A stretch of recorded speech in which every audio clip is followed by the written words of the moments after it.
Hello guys, আসসালামু আলাইকুম। আপনারা সবাই কেমন আছেন? আশা করি ভালো আছেন। আলহামদুলিল্লাহ, আল্লাহর রহমতে আমিও খুব ভালো আছি। তো চলে এলাম নিউ একটা রেসিপি নিয়ে। খুবই সিম্পলভাবে আজকে আমি বানাবো স্পঞ্জ কেক। তো দেখুন কত সুন্দর হয়েছে, মাশাআল্লাহ। খেতেও কিন্তু খুবই সুন্দর, দেখেই বুঝতে পারছেন কতটা সুন্দর হতে চলেছে। তো বাজারে কেনা স্পঞ্জ কেক মানে খাওয়ার কোনো প্রয়োজন নেই। ঘরে থাকা উপকরণ দিয়ে যদি এত সুন্দর স্পঞ্জ কেক বানানো যায়, তাহলে বাজারে কিনে খাবেন বলুন? তো তার জন্য দেখুন প্রথম থেকে লাস্ট পর্যন্ত ভিডিওটা খুবই সহজ এবং সিম্পলভাবে আমি বানিয়ে নিয়েছি। তো কতটা সফট হয়েছে দেখেই বুঝতে পারছেন, খুবই সুন্দর হয়েছে। তো দেখুন আমার স্পঞ্জ কেক বানানোর জন্য আমি যে উপকরণগুলো নিয়েছি, ফার্স্টই নিয়ে নিয়েছি 1 কাপ ময়দা, নিয়ে নিয়েছি 1 কাপ আমল দুধ একটু গাঢ় করে, আপনারা চাইলে কিন্তু লিকুইড দুধও দিতে পারেন। নিয়ে নিয়েছি এক কাপ মতো চিনি গুঁড়ো করে নিয়েছি, 1 কাপ নিয়েছি বাটার আর সাদা তেল মিক্স করে একটা ডিম, ভ্যানিলা এসেন্স, আর নিয়ে নিয়েছি বেকিং পাউডার। তো ফার্স্টে নিয়ে নিচ্ছি আমি একটা ডিম দিয়ে কিন্তু 500 গ্রাম মতো কেক বানিয়ে নিচ্ছি আমি স্পঞ্জ কেক। আপনারা যদি বেশি বানাতে চান তো ডিম আর একটা বাড়িয়ে নিতে পারেন, আর চিনির পরিমাণটা আর একটু বাড়িয়ে নিলেই কিন্তু আরও একটু বেশি পরিমাণের হয়ে যাবে কেকটা। তো দেখুন ফার্স্টেই আমি দিয়ে দিচ্ছি 1/2 কাপ মতো দুধ। তো দুধটা দিয়ে আমি একটু ভালোভাবে ফাটিয়ে নেবো। এটা অবশ্যই দেখবেন যেন নর্মাল হয়, খুব বেশি গরম বা খুব বেশি ঠান্ডা হলে কিন্তু কেকটা অতটা ভালো হবে না বা নরম হবে না। তো আমি দুধটা ভালোভাবে একটু ফাটিয়ে নেওয়ার পর আমি দিয়ে দিচ্ছি ডিমের সাদা অংশটা। তো ডিমের সাদা অংশটা দিয়ে আমি একটু ভালোভাবে মিক্স করে নেব। কুসুমটা আমি পরে অ্যাড করব। তো ভালোভাবে আমি মিক্স করে নিচ্ছি। অবশ্যই খেয়াল রাখবেন যেন ভালোভাবে মিশ্রণটা ভালোভাবে মেশে দুধের সঙ্গে, নাহলে কিন্তু ভালো হবে না কেকটা। তারপর দিয়ে দেবো আমি 1 কাপ চিনি গুঁড়ো করে যেটা রেখেছিলাম, মিক্সারে আমি পেস্ট করে রেখেছি, সেই চিনি গুঁড়োটা আমি দিয়ে দিচ্ছি। তো দেখুন কত সুন্দর একটা সফট ক্রিমের মতো হয়ে গেছে। তো ভালোভাবে মিক্স করা হয়ে গেছে, এইভাবেই বুঝে নিতে হবে যে এটা কেকের জন্য রেডি। তো তারপরে দিয়ে দেবো সাদা তেল আর বাটার, যেটা আমি আগে থেকে মিক্স করে রেখে দিয়েছি, সেটা আমি এর মধ্যে দিয়ে দেবো এবার। তো দিয়ে ভালোভাবে মিক্স করে নেবো।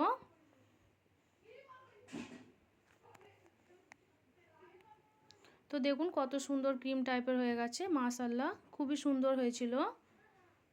তো তারপর দিয়ে দিচ্ছি আমি 1 কাপ ময়দাটা দিয়ে একটু ভালোভাবে মিক্স করে নেবো। যতক্ষণ না ভালোভাবে মিশছে ততক্ষণ না ভালোভাবে এরমভাবে ফাটিয়ে নিতে হবে। তো দেখুন একদম ক্রিম টাইপের হয়ে গেছে, এইভাবেই বুঝতে হবে যেটা কেকের জন্য রেডি হয়ে গেছে। তারপর দিয়ে দিচ্ছি ডিমের কুসুমটা, সাদা অংশটা আমি আগেই দিয়ে দিয়েছিলাম, তো কুসুমটা এর মধ্যে এখন দিয়ে দিচ্ছি, দিয়ে ভালোভাবে মিক্স করে নিচ্ছি। তো এরপর দিয়ে দেবো আমি 1 চিমটে লবণ, আপনারা চাইলে কিন্তু নাও দিতে পারেন, কিন্তু দিলে একটু খেতে বেশি ভালো লাগবে। তারপর দিয়ে দিচ্ছি 1 চামচ বেকিং পাউডার, কেকের জন্য আমি দিয়ে দিচ্ছি এক চামচ। তো আপনারা বেশি বানালে একটু বেকিং পাউডারের পরিমাণটা একটু বেশি বাড়িয়ে নিতে পারেন।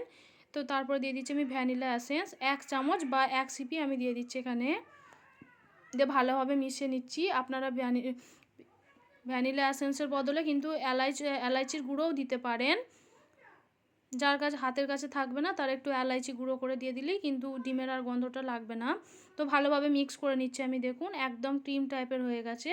বেশি ঘন বা পাতলা করা যাবে না, ঠিক স্পঞ্জ কেকের বাটারটা এরমভাবে রাখতে হবে, এরম পজিশানে। খুব বেশি গাঢ় বা খুব বেশি পাতলা করলে চলবে না।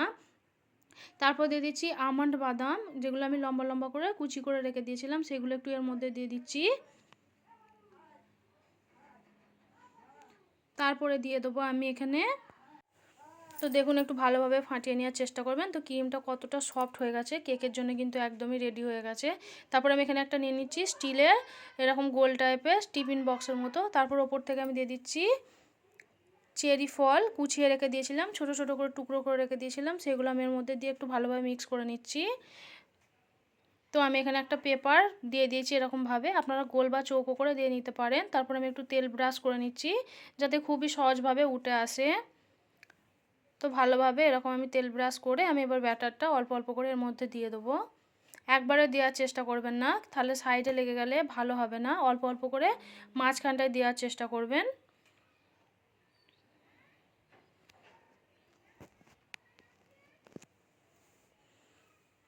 তো মাশাআল্লাহ দেখেই বুঝতে পারছেন কতটা সুন্দর হতে চলেছে। একদম ক্রিম টাইপের হয়ে গেছে, সফট ক্রিম যেরকম হয় সেরকম টাইপের ব্যাটারটা আমি রেডি করে নিয়েছি। তারপরে এরকমভাবে একটু ঝাঁকিয়ে আমি ভালোভাবে সমান করে নিচ্ছি, একদমই হাত দেওয়ার চেষ্টা করবেন না। তো আমি এখানে একটা কুকার বসিয়ে দিয়েছি, আমি অল্প সময়ে কেকটা বানাতে চাই, তার জন্য আমি এখানে কুকার বসিয়ে দিয়েছি। একদম 15 মিনিটে রেডি হয়ে যাবে স্পঞ্জ কেক। তো আমি একটা স্টিলের স্ট্যান্ড দিয়ে আমি ব্যাটারটা বসিয়ে দিয়েছি, টিফিন বক্সটা। তো আমি ঢাকনা বন্ধ করে আমি এবার উপরে সাজিয়ে নেওয়ার জন্য একটু বাদাম আর একটু চেরি ফল কুচিয়ে নিয়েছি, সেগুলো আমি উপর থেকে দিয়ে দেবো।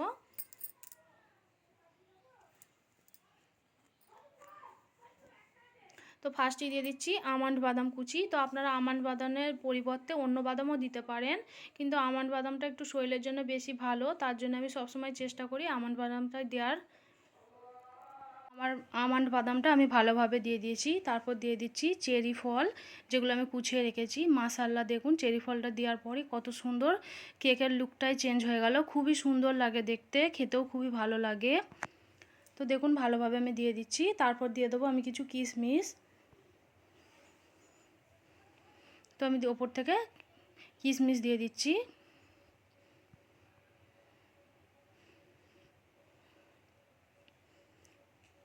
তারপর দিয়ে দেবো গোল গোল করে কেটে রেখেছিলাম চেরি ফলটা, ওটা দিয়ে আমি একটু কেকটা ভালোভাবে সাজিয়ে নিচ্ছি। তো দেখুন মাশাআল্লাহ, দেখতে খুবই সুন্দর লাগছে। তো আমি ভালোভাবে দিয়ে দিয়েছি। তো দিয়ে আমি ঢাকনাটা বন্ধ করে 15 মিনিটের জন্য এইভাবেই ছেড়ে দেবো। তো খেয়াল রাখতে হবে ঢাকনাটা কিন্তু বারবার খুলে দেখার চেষ্টা করবেন না, ভেতরে যদি বাতাস ঢুকে যায় কেকটা কিন্তু ভালোভাবে ফুলবে না। তো আমি দেখুন 15 মিনিট পর ফিরে আসছি। তো দেখুন মাশাআল্লাহ, কেকটা কিন্তু একদম ভালোভাবে রেডি হয়ে গেছে। আর আমি একবার চেক করে দেখে নেবো, একটা টুথপিকের সাহায্যে আমি ভালোভাবে চেক করে দেখে নেবো যে কাঁচা আছে কি না। তো দেখুন কেকটা কিন্তু আর এতটুকু আর কাঁচা নেই, খুবই ভালোভাবে রেডি হয়ে গেছে। কালারটাও দেখুন মাশাআল্লাহ খুবই সুন্দর হয়েছে। তো আমি হাতে করে আর একবার চেক করে নিলাম যে কোনো জায়গায় কাঁচা আছে কি না।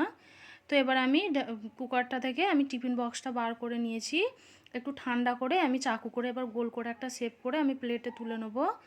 তো সব সময় খেয়াল রাখবেন গরম গরম তুলে নেওয়ার চেষ্টা করবেন না, তাহলে কিন্তু ভেঙে যাওয়ার সম্ভাবনা থাকে। একটু ঠান্ডা করে রাউন্ড করে এরকমভাবে তুলে নেবেন। তো মাশাআল্লাহ দেখুন এতটুকু কিন্তু পুড়ে যায়নি, খুবই সুন্দরভাবে রেডি হয়ে গেছে স্পঞ্জ কেকটা।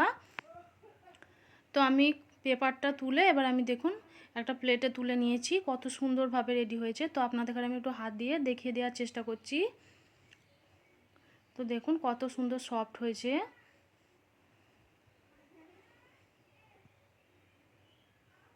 তো নিচেটা কোনোভাবেই কিন্তু পুড়ে বা ধরে যায়নি, খুবই সুন্দরভাবে কিন্তু রেডি হয়েছে।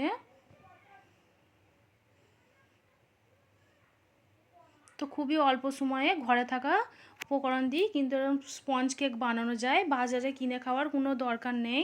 ঘরে যদি এই কটা উপকরণ থাকে তো ঝটপট বানিয়ে দেখে নিন কত সুন্দর স্পঞ্জ কেক বানানো হয়। বাচ্চা থেকে বড় সবাই কিন্তু এটা খেতে পছন্দ করবে। তো দেখুন মাশাআল্লাহ কত সুন্দরভাবে হয়েছে, কোনো জায়গায় কিন্তু মানে কাঁচা নেই বা ভেঙেও যায়নি, খুবই সুন্দরভাবে রেডি হয়ে গেছে স্পঞ্জ কেক। তো আপনাদের আমি একটু জুম করে দেখানোর চেষ্টা করছি, দেখুন ভালোভাবে রেডি হয়ে গেছে। তো আমার রেসিপিটা আপনাদের কেমন লেগেছে অবশ্যই কমেন্ট করবেন, শেয়ার করবেন।